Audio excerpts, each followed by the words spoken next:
1,000 of which were from Pennsylvania. The number of people from our area who call themselves Penn Staters is staggering, with roughly 12,000 students from Philadelphia and its suburbs, and nearly another 2,000 from New Jersey and Delaware. Penn State is, I think, on a kind of a roll academically. The fact that we have concentrated on trying to stress the student athlete, not the athlete who is a student, but the student who is an athlete, has been important to the university, not only for its athletics program, but for its academic program as well.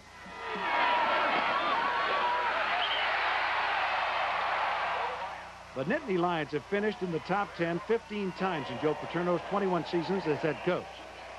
They also usually rank 1, 2, or 3 each year in the number of athletes they graduate, showing that Penn State pride is a quality which begins in the classroom. The spirit here is terribly important. People have an intense loyalty to their alma mater for what it has done for them, and I'm pleased to say now for what they can do for it. Evidence of the school's popularity is the fact that this year Penn State received over 43,000 student applications for their 11,000 openings. They plan to continue a rise in the academic standards and are striving to become one of the leading public research institutions.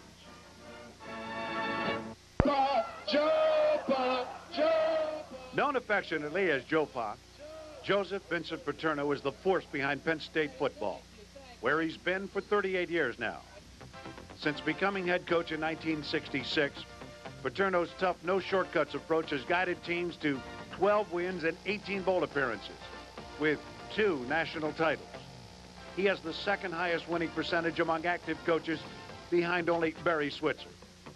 But Paterno accepts only student athletes. He has coached 47 first-team All-Americans, but is equally as proud of the 17 first-team academic All-Americans, like last year's quarterback John Schaefer. 1968 was the first of Paterno's 6 undefeated seasons. The Rover Boys defense set up or scored nearly half of the Lions' points that year. A last-minute Orange Bowl win over Kansas boosted State to number 2 in the land. 1969, another 11-0 record and number 2 ranking, with tailback Charlie Pittman leading the way. Defensive tackle Mike Reed became the only Penn Stater to win the Outland Trophy as the nation's top lineman. In 1970, the Lions' 31-game unbeaten streak was ended, but the following year, All-American tailback Lydell Mitchell was featured even more. The senior racked up over 1,500 yards rushing on his way to an NCAA season record 29 touchdowns. Franco Harris also ended his injury-riddled career with over 2,000 yards as State finished 11-1. What was the last one you hit, Capoletti? Was that the lug 3? Lug 2. Yeah, that was a good call. Tell Capoletti he didn't run it right, though. Upper Darby, Pennsylvania's John Capoletti didn't do too much wrong in 1973 as he became Penn State's only Heisman Trophy winner ever. Cappy ran for 17 touchdowns and over 1,500 yards and dedicated the award to his younger brother Joey, a leukemia victim. The Nittany Lions achieved their first ever number 1 ranking in 1978, but lost the national championship to Alabama. We'll have more on that a little later. 1982, with 7 straight wins, Penn State captured its first national championship. All-American tailback Kurt Warner graduated as the leading rusher in the school's history. All-American quarterback Todd Blackledge became State's second all-time leading passer as he led the Lions to the number 1 spot with a 27-23 Sugar Bowl win over Georgia, where walk-on Greg Garrity caught the game-winning TD. Now Blackledge is going to put it up on first down. He's going for the bundle. Garrity!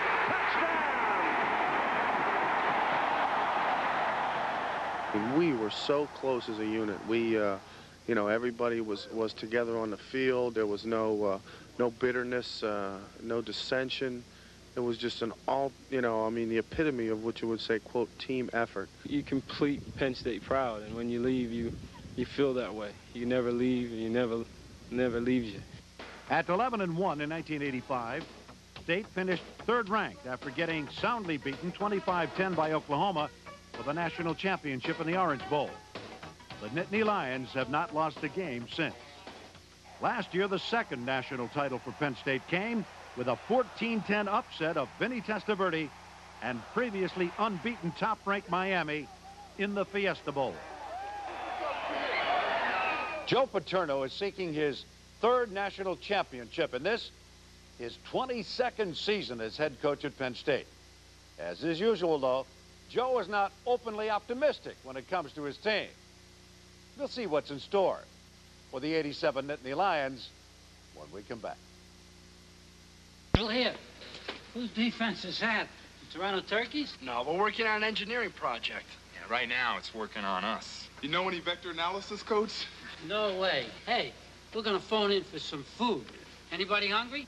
Burgers. Yeah, pizza, a nice juicy steak. I keep telling you guys, books are important. Yeah. Right on, Coach. The Belle of Pennsylvania Yellow Pages. It's everything a directory should be. Last week, as Penn State coasted to a 45-19 win over Bowling Green. After the game, the coach was worrying less about the quality of his team, but it's going to be hard for him to improve on an undefeated season, where his team finished #1, particularly when he's lost 15 starters, including the kicker and the punter, not to mention the team leaders in passing, receiving, rushing, tackling, and intercepting. Okay, last chance. Okay, on three. 1, 2, 3. As you've heard, Joe Paterno definitely can't picture himself enjoying the same type of team which he had last season. His '87 Lions are younger and less experienced. I'm sure we will throw the ball more than we did last year. I think we'd be foolish if we didn't. I don't think we can play as well defensively, particularly early. I think we're going to have to score more points. Senior Matt Kisner, who has been a backup for 3 years, is the quarterback who Paterno feels will be one of the best in the East. Matt's got a lot of ability. He's certainly a much better pure passer than John Schaefer was. And everybody that knows Matt Kisner just dying for him to have a great year. I mean, he's that kind of person. Kisner will be handing the ball off primarily to Blair Thomas of Philadelphia, who moved into DJ Dozier's tailback spot. Thomas averaged a school record 8.4 yards per carry as a sophomore and was the nation's second leading kick returner. Since I've been here, we only lost one game, and that wasn't even a regular season game. So I don't even know how Joe will react after losing a regular season game. So hopefully we can keep the winning tradition going on so I don't have to find out. Blair Thomas returns to center stage like he was during a brilliant 3-year career at Frankfort High School, where he shattered records as an all-state running back, rushing for nearly 4,000 yards and 59 touchdowns. I try not to look back on what I did in high school because it's at a different level. But I think I can go out and run just as well as I did then, or even better now. There are certain kids that stick out. You see a kid like Blair Thomas work so hard to do well academically, even though he doesn't have great ability in that area, but is slowly getting better and better and better. Well, I'm very proud of Blair. A mother could be no prouder than I am at this point. And I hope with good help from the Lord, he'll make it to the pros, something that he wanted to do ever since he was a little boy. Sean Redmond of Glassboro, New Jersey, started at fullback last week alongside Blair. Blocking for them will be 5th-year tackle Stan Clayton of Cherry Hill, New Jersey, who's one of 2 returning starters on what the coach feels will be one of State's better offensive lines.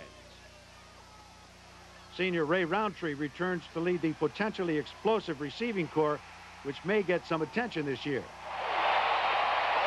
The heart of the defense is the inside linebacker spots, capably handled by Trey Bauer and Pete Giftopoulos, the returning starters who provide strength and experience where it's needed most. Cornerback Eddie Johnson of Lindenwold, New Jersey, won't let a lack of size get in his way of anchoring the secondary. One of only 2 sophomore starters on last year's team, Paterno says Johnson is the best corner Penn State has ever had. You know, we certainly had a good year, but we can't live on that now. We have another season now that's coming around. We have to work to try to win another. I tailgated, and I ate hot dogs, I drank beer, I got wild, caught frisbee, took my shirt off, went in the sun in the stadium, and it was tremendous. I really got a chance to experience what the fans have. Just as Sesame Street is for kids, a trip to State College can be a learning experience. you quickly find out that many people truly love this school, and one of the best outlets for expressing this affection comes at any Lions home game. Tailgating concept. At Happy Valley, they practice tailgating to perfection. Some at very early ages are given the experience of a game at Beaver Stadium. There are people seemingly everywhere. Thousands of cars and campers bringing Penn Staters together to share in refreshments, food, good times, and more refreshments. We feel very proud of the fact that the Penn State football team has really become Pennsylvania's team. It's absolutely unbelievable the amount of following that Coach Paterno has developed, which was the... and not play football, I'd still go to Penn State. It's a great little town, and when we're there, it's, you know, just a wild place, and then there's something for everybody. Every night there's different places to go, and you know, if you like beer, there's plenty of it up there. Penn State can also lay claim to one of the largest selections of souvenirs anywhere. It's rather difficult to find items around campus that don't remind you of where you're at, or more importantly, who's running the place. To a 34-7 lead at Beaver Stadium. That seemingly commanding lead vanished as the Tide rolled back with 3 TDs and lost 34-28 in a very exciting but controversial game. Alabama won 6-0 in 1984, but State came out on top in 85 in a 1917 squeaker at Happy Valley, with Matt Kisner's TD pass making the difference. Last year, Bama dropped their second in a row to Penn State as tailbacks DJ Dozier and Blair Thomas ran all over the Tide with plenty of help from the Lions defense, who also came up big in the 23-3 blowout at Tuscaloosa. We enjoy playing them, and I'm sure they enjoy playing us. We like to, you know, have them come up here or us go down there, and we love to beat them. And luckily we won both of those, and it's a tremendous series. I like Penn State this year. Do you? Very much so. I think they have experience coming back. They graduated a lot of players, but they played 44 guys. I think Joe stole Coach Bryant's book on playing a lot of players and having them ready for the next year. So all those guys that are going to line up for Penn State, they lined up last year on that national championship team a bunch. And Alabama has a totally untested, unstepped on the field quarterback, never been on the field. And I don't like putting a team in that situation at State College anytime. Bruce is familiar with Joe Paterno's approach of exaggerating his team's weaknesses in public. Told you he's been stealing Coach Bryant's stuff. He can cry the blues all he wants. He had great recruiting years ever since I've been here, and you get great talent. It should be hungry to get out on the field. I would think they were going to be a heck of a football team. At Temple, Bruce has never beaten Joe Paterno. The man, he says, is the best coach he's ever faced. I think so. He's a very sound, fundamental coach. His program at Alabama and Penn State are very similar. They graduate to people. They are clean. They have integrity, and they win. Really? Matt might be taking a page out of the coach's playbook because he moved the offense well in his first game as a Lions starter, completing 9 of 13 for 165 yards, 2 TDs, and 1 interception. Besides catching 2 passes, Blair Thomas also ran for 94 yards and another touchdown in less than 3/4 work in his first start. The defense allowed over 300 yards passing, but completely shut down Bowling Green's running attack and even put points on the board with Quintus McDonald's fumble recovery. I thought it was a good first game for us. We got a long way to go, but we knew that going into the game. In general, people don't run on Penn State. Well, he's going to carry the ball. He's going to, and I anticipate him carry the ball 25 or 30 times a game, and we're going to have to play a lot better than we did today, or he's going to run all over us, I think. The Heisman candidate did just that last week against Southern Mississippi. Humphrey carried 17 times for 84 yards and 2 TDs. Also caught 3 balls for 60 yards and another score. With Mike Schuler gone, David Smith proved steady at quarterback, completing 13 of 21 for 147 yards, 2 touchdowns, and no interceptions. I don't know if you'd call it a grudge or not, but we remember well what happened to us here last year. You know, they came down here and beat us in our own, our home field, and they embarrassed us, really, is what they did. The Crimson Tide defense allowed only 166 total yards. But new coach Bill Curry feels his team will need to play better tonight. I was surprised at the yardage total, and I was surprised at the point production by Southern Mississippi. But having studied the films, I'm not so excited anymore. As they say on television, stay tuned. This is Al Meltzer. So long, everybody.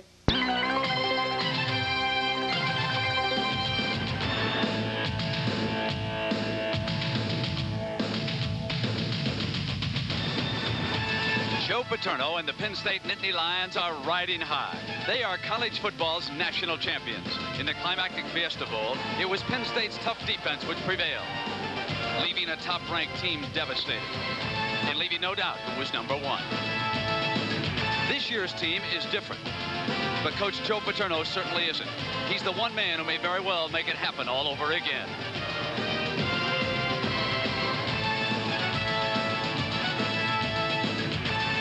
The legend of Bear Bryant still lives on in Alabama, as does a tradition of victory which has produced a crimson tidal wave of success. The keys have always been a tenacious defense and an explosive offense. But the team has been searching for some of its lost magic, and it is now up to new head coach Bill Curry to put Bama back on top. Tonight, it's Alabama versus Penn State.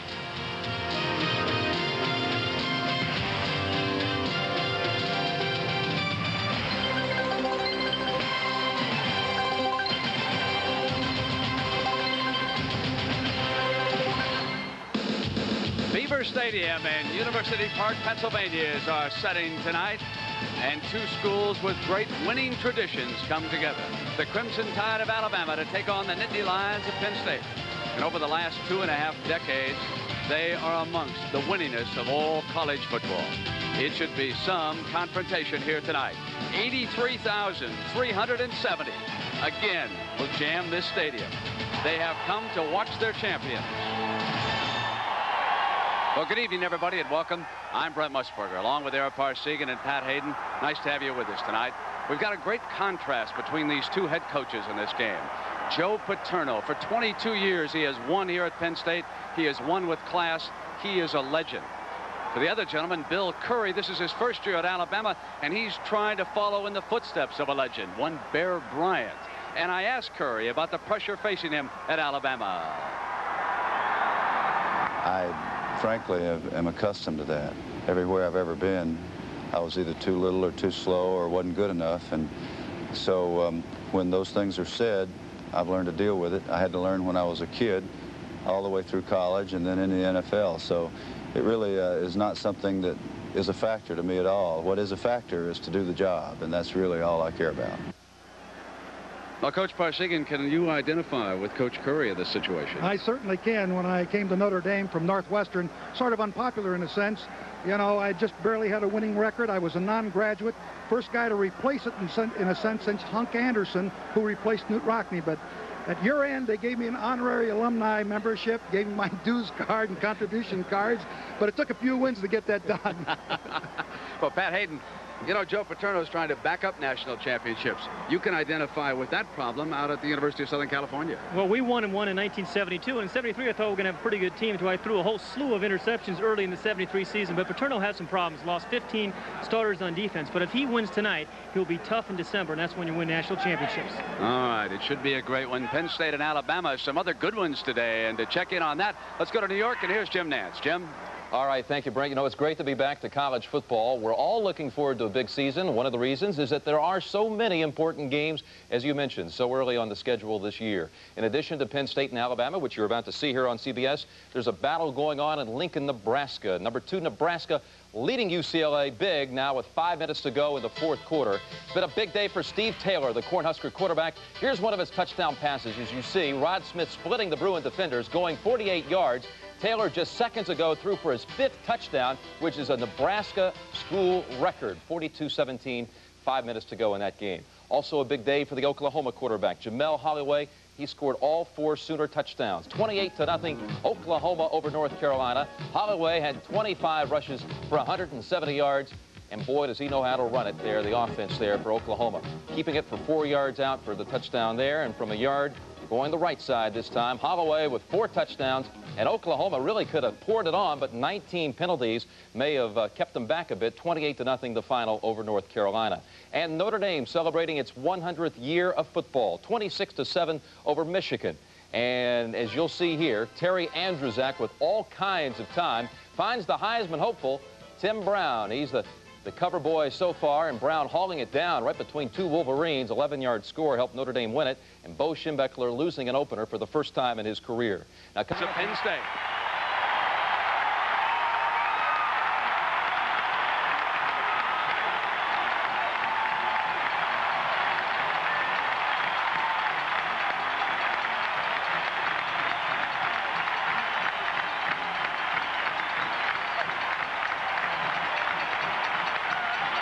Joe Paterno, who a year ago guided this team to an upset victory of Miami in the Fiesta Bowl and his second national championship.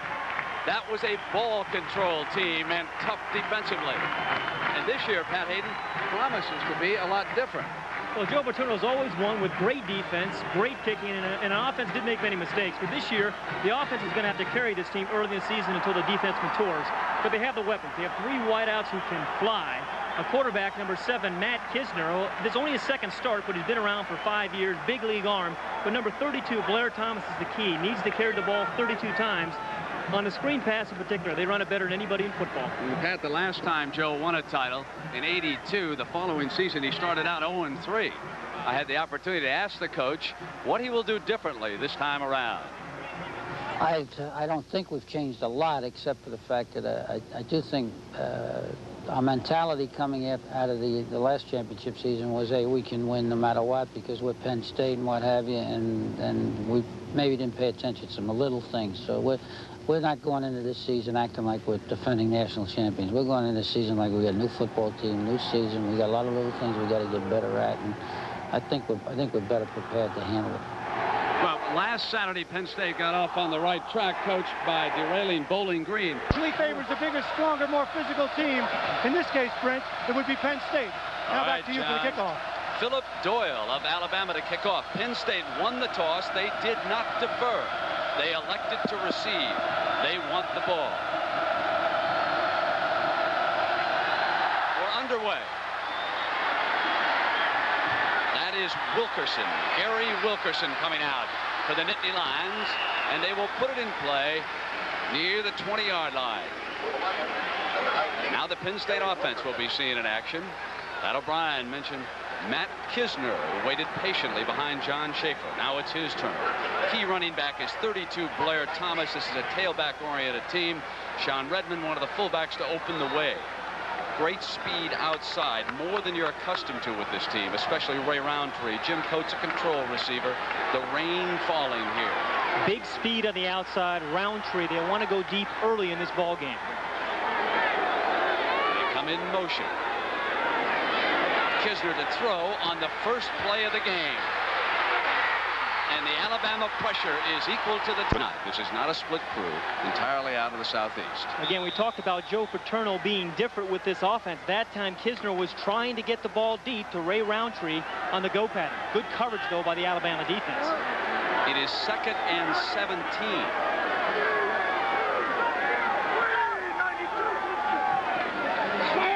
Throw for the second time, going over to the sideline, and Mike Alexander, number 9, out of bounds to drop off into pass coverage. So a slot formation for Kisner to the left. This is a 3rd and 6. And they run the short. To get more production out of his offense, Gans made some changes. He brought in an attack that puts the quarterback on the move more often, more play action, more rollouts, more throwing on the run.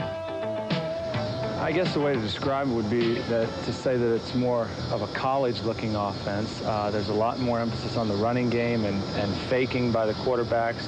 There's a lot more play action pass and bootleg type pass that has the quarterback moving and faking and hiding the ball and things of that nature. It's not a real drop back passer's offense as our offense was in the past. With Blackledge as his number 1 man, a difficult decision, yes, but it could have been even. Smith to be tested on 3rd and 4. They switch the tight end quickly over to the left side. Off a fake to Crude, heavy pressure that time, and Kurt Bernier came through and delivered the shot. especially are wondering about Humphrey. He was not injured. He left because of an equipment problem, so he will certainly be back in the next possession. Chris Moore with the punt. Jim Coates returning it for Penn State and not keeping one eye on a team that he recruited. This is 1st and 10, second possession for Penn State. We have no score. Ball on the 29. Coates comes in motion. Thomas behind the fullback, swings it outside, and he has finally run out. Motion man ran right back into the boundary. And it was good for 6 yards. 2nd and 4. 3 wideouts on the field for the Nittany Lions. And Coates goes in motion. Slips as he turns. Kisner with time going to the sideline, and Ray Roundtree.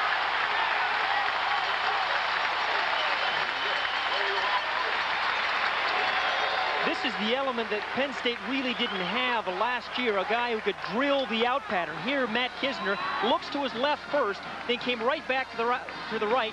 Roundtree is open, and you saw the defensive back slip again, and again the field becomes more and more of a factor. It's a big factor. You'll have to be careful if you go to man-to-man, because if you slip and fall, your man will be gone. That 17-yard gain put the ball into Alabama territory, and Thomas again comes to the short side of the field. Chris Chandler in Washington. Kisner to throw on 2nd down. Excellent protection. Goes out of bounds. I mean, this guy, Don Lindsay, was their defensive coordinator. He's got 8 jillion defenses. They're really multiple. On 3rd and 4. 1 setback. 3 wideouts. And he tosses again, this time to Coates for the 1st down. Penn State keeping it in the air on the move against the Alabama defense. Kendrick. They are really getting slipperier by the minute. I think the advantage is for the offensive receivers. 2nd and 15. Smith runs a delay, and Humphrey gets across midfield and steps out of bounds. You could see Bobby Humphrey try to pick up the 1st down there, and I believe he made it, including the 73-yard touchdown and another 1st down for the Crimson Tide. Humphrey behind the right side of that offensive line. He's playing with poise as he did a week ago. Excellent protection.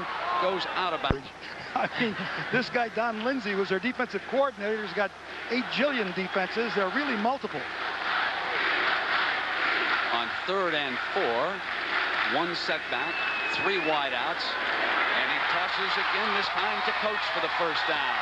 Penn State keeping it in the air on the move against the Alabama defense. Kendrick. They are really getting slipperier by the minute. I think the advantage is for the offensive receivers. 2nd and 15. Smith runs a delay, and Humphrey gets across midfield and steps out of bounds. You could see Bobby Humphrey try to pick up the 1st down there, and I believe he made it, including the 73-yard touchdown and another 1st down for the Crimson Tide.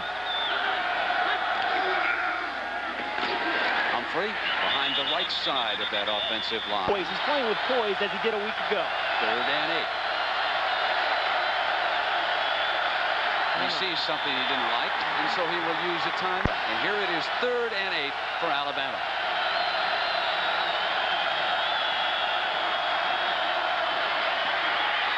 And you can see the toss to Good, who had replaced.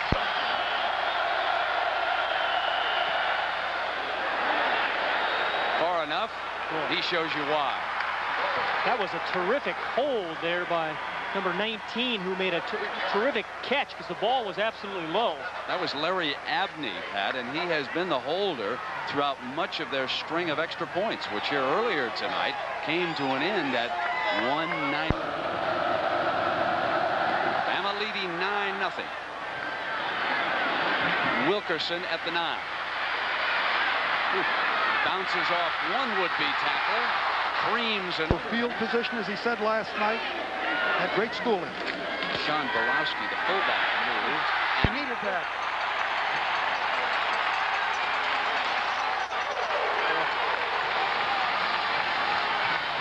Giftopoulos comes over to the sideline after the defense forces a turnover. Watch number 90. He met Smith right there. He forced the fumble. So the man who intercepted the ball to snuff off the final rally by Miami. Turns the defensive trick all by himself here, forcing the fumble and then reaching down to grab it. Smith really didn't have any options on that. He couldn't have pitched it. He was forced to keep the ball. Well defense. Yeah, David Smith went down like a British heavyweight there. John Green, number 20, in at tailback, his first carry to the short side. Close to a first down. Replay that shows us why, and another mistake by Penn State. And this is unusual for a Joe Paterno team. Michael Timpson, the receiver of that pass. Early in a game. That's spoken from a former quarterback, Mr. Who got yanked a lot. Yeah. Ask a coach.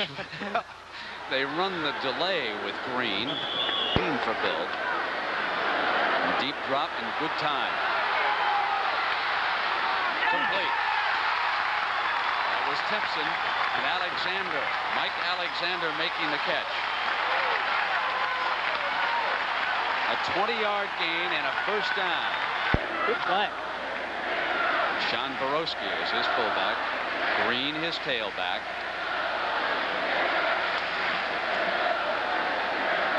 This is Green. Hole on the right side, and he battles across mid. Alabama will attack. Both these defensive coordinators make terrific adjustments.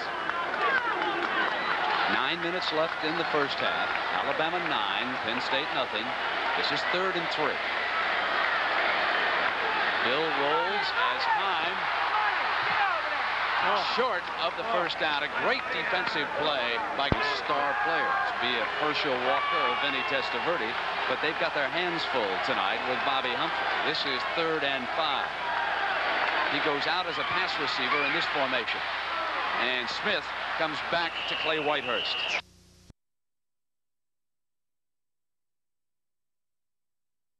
Most underused play, I think, in football. It doesn't take a lot of skill to run the screen pass, just timing. That'll be Jim Nance with the Prudential College Football Report at the half. This is 2nd and 1. A slot to the short side for Penn State. And they come back and pound up the college football certainly on the line, isn't it? 17-0, Alabama leading with 2:20 to go. And Bill back to pass. Complete. It was to Coates. He stepped out of bounds on the... Right there, they can find open receivers. That has been the problem, though. When they put pressure on them and duress, they've had no chance to look downfield. Remember, coming into this game, we said that one of the strengths of this Penn State team was the speed on the outside, but they've been nullified pretty much by good defense. 7-yard gain leaves Bill with a 2nd and 3.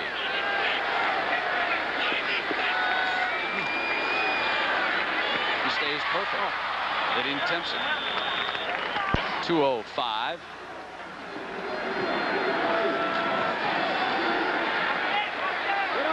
Bill again with time. Conley steps outside. The pressure almost intercepts the ball.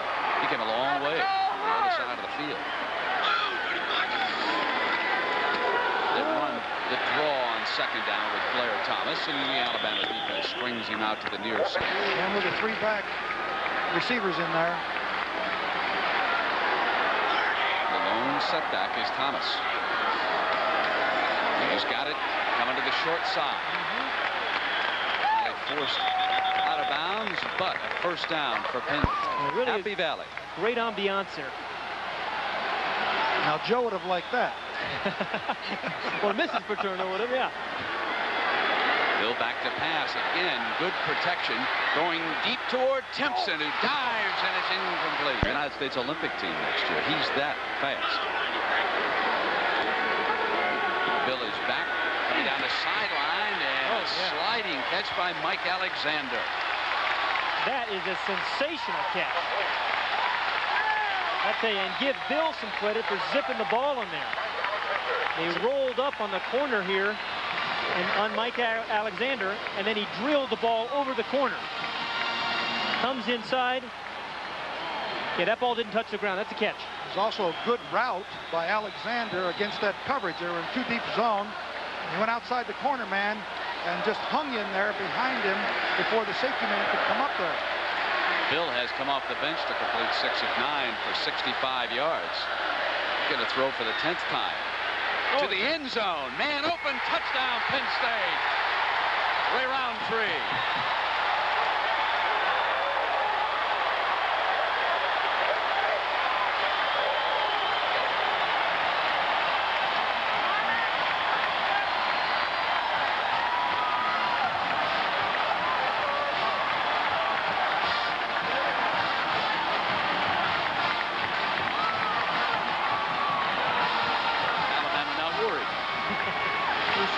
time on it when the other team just scored, right?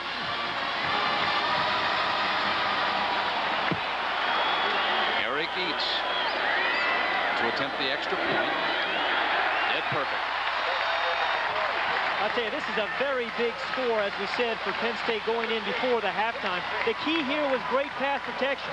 Bill's got lots of time. This is the same route that Roundtree scored on last week. It's a little flag pattern. He beats Jelks that time, who was playing a little bit too aggressively. Good protection, no one near the quarterback. And as Roundtree gives himself plenty of room for the easy score. That's a good offensive play.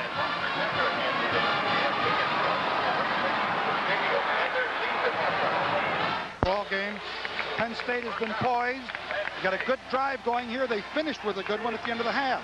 Era, what adjustments did they make offensively over there? What have they come with here in the second half for Penn State? Well, they haven't done anything really different except their execution has been better. Look at the blocking at the point of attack here, and Thomas shake tacklers off. They're just commanding the line of scrimmage, just doing a better job of execution. Kisner going long and incomplete. Wanted Mike Allen. 7:46 here in the third. Kisner hits Coates out of bounds at the 30-yard line. Nittany Lions holding a young. Beliefs are he donated $150,000 to the library here at Penn State.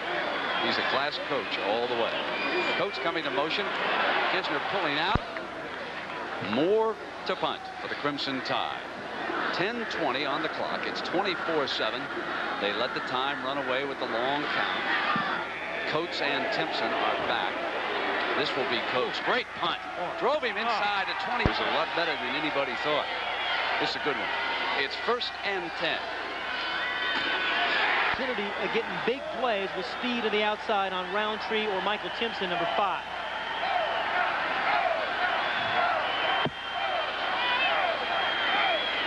Kisner off a short drop. Great hammer. Just tell him once and he'll get the job done for you. This is 3rd and 9. Kisner straight down the middle and deep, and the wide receiver actually ran into the defensive back that time.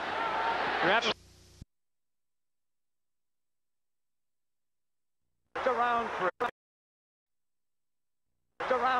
Still 6 minutes to go, and they hit for a 60-yard touchdown. And this is something to build on.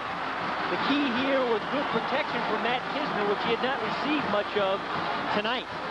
5 sacks against him, but he finds Roundtree on a crossing pattern. This is a great strategy when you've got speed on the outside. You hit a wide receiver on the run so he can use that speed of cutting across the field. And that's exact. Picks up a great block from his wide receiver out there, and then Roundtree scoots into the end zone. But I love the crossing route with a receiver with speed. Ray Roundtree's 3rd touchdown of the season and 2nd here tonight. And there's that crossing route. Roundtree now turns the corner and simply outruns everyone. And there's a lot of Penn State fans that didn't get a chance to see that. They're on their way home.